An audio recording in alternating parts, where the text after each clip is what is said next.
2015. They meet online on a dating app called Hinge.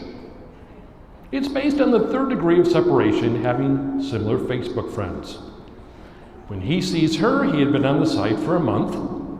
When she sees him, she had been on the site for a week. He connects with her based on how good looking she is.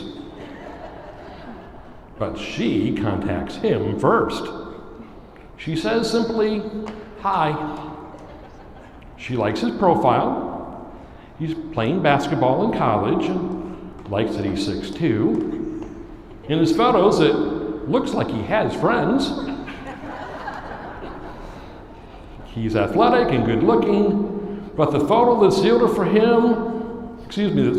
her is him hugging his grandma. He replies back in minutes. He had been checking often. They message each other through the service for a month. She's playing hard to get. She thinks he can't be real. It can't be this nice, this put together. He tries to connect, to get her to come to happy hour. She really did have plans with friends.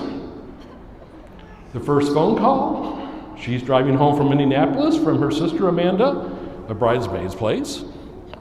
They had been on a trip to Florida. It's 8:30 p.m. as she's driving home and he's getting ready to go out with the boys. 5 days later, a Tuesday evening, they agree to meet for dinner. They go to Sienna Tavern, a restaurant in River North. She gets there first by 5 minutes. They agree to meet for dinner, and they're texting each other. She waits in the lobby. A few minutes later, he comes strolling in. Her first impression?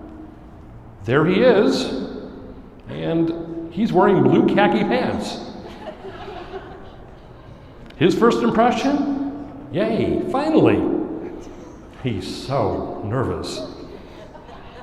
They have dinner and drinks. The conversation flows even more than the drinks. And they have a meatball. One big meatball that they share. She asked him to cut it. She still does. They always look for a big meatball at every restaurant they go to. They don't always get it. Actually, not that many places have it. He does not feed her, just cuts the meatball in half evenly.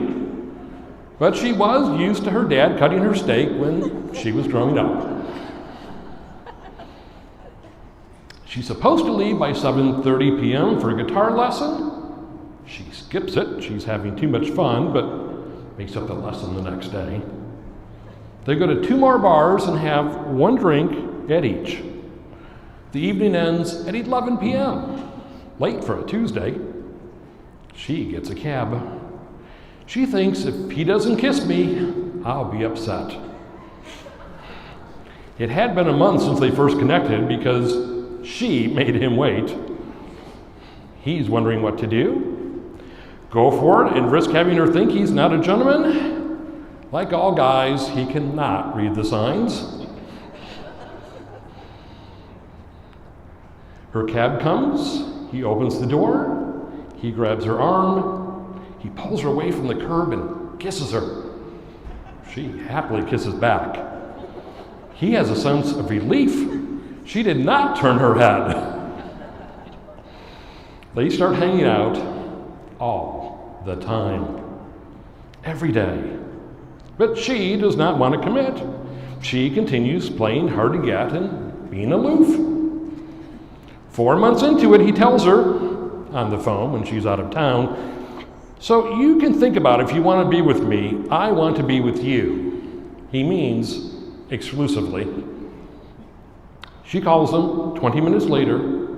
She says, "Okay," and follows it up with those romantic words, "I don't not want to be with you."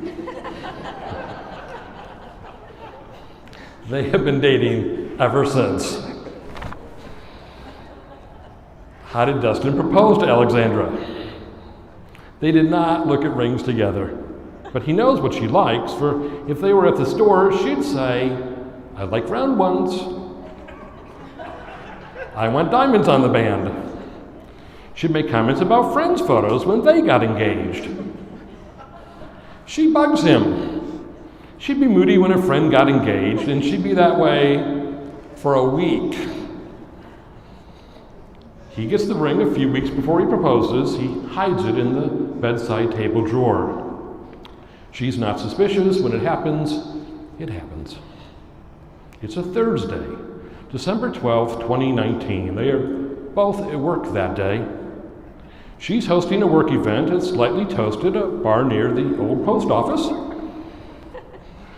He comes over at the end of the event. He's allowed to have a free drink. He does this regularly, so nothing suspicious. 7:30 p.m., she can leave. They go to their respective apartments. They live within 3 blocks of each other. Let's get dinner and drinks, he suggests. That, too, is a common occurrence. She goes to her place to pick up her overnight bag, and she takes off her heels. She's tired. She yawns and puts her feet up on the couch. She has to give herself a pep talk to go to dinner with him.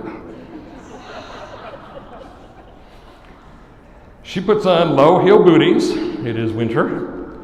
He thinks she's coming right over, so he prepares.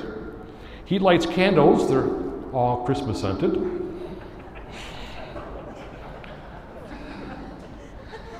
He listens for the outside door to open. Time goes by.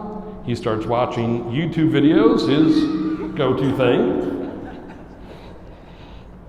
He wants to text her, but he doesn't, so she would think something's going on. He's getting anxious. He hears the door outside open. He assumes it's her. He flips the light off. He turns off the YouTube videos. He gets down on one knee right in front of the door. He opens the ring box. She walks in and notices him right away. She puts her hands over her face. He starts a brief speech, and he's going to end with, "Will you marry me?" But before he can ask, she exclaims, "Yes, yes, yes, yes!" She jumps up and down. She yells. She squats down to his level. He puts the ring on her finger. They FaceTime their families. And that's what brings us to today.